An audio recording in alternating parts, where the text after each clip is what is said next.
গতকাল রাতে আপনার পার্টনার কি ভেবেছেন? দেখুন, উনি আপনার সাথে হয়তো চিটিং করেছেন বা কোনো কিছু গোপন করেছেন। তো আপনার পার্টনারের খুব খারাপ অবস্থা তার জন্য গেছে, খুব খারাপ পরিস্থিতির মধ্যে কাটিয়েছেন।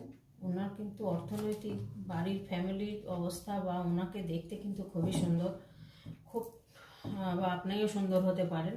তো সেইখান থেকে উনি কোনো কিছু এখন মানে অ্যাচিভ করেছেন।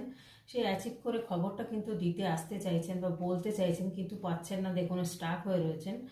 উনি কিছু একটা করেছেন, কিছু একটা হয়েছে ওনার জীবনে, যেটার জন্য উনি কিন্তু আজকে আপনাকে বলতে পারছেন না। সেই জায়গাটা কিন্তু দেখুন এখানে দেখাচ্ছে কিন্তু যে ওনার অর্থনৈতিক অবস্থা খুবই ভালো, সব দিক দিয়ে ভালো, কিন্তু ওনার একটু ইনম্যাচুরিটি আছে। যেহেতু পেজের কার্ড এসছে, একটু বুদ্ধির ভুল করছেন উনি কোনো ব্যাপারে, কোনো কিছু কারণে। উনি দেখুন, আপনার সঙ্গে যে চিটিং করেছেন সেই কার্ড কিন্তু এসছে। আপনার সঙ্গে একটা খারাপ ব্যবহার উনি করেছেন, তার জন্য হয়তো উনি আসতে গিয়েও স্টাক হয়ে যাচ্ছেন।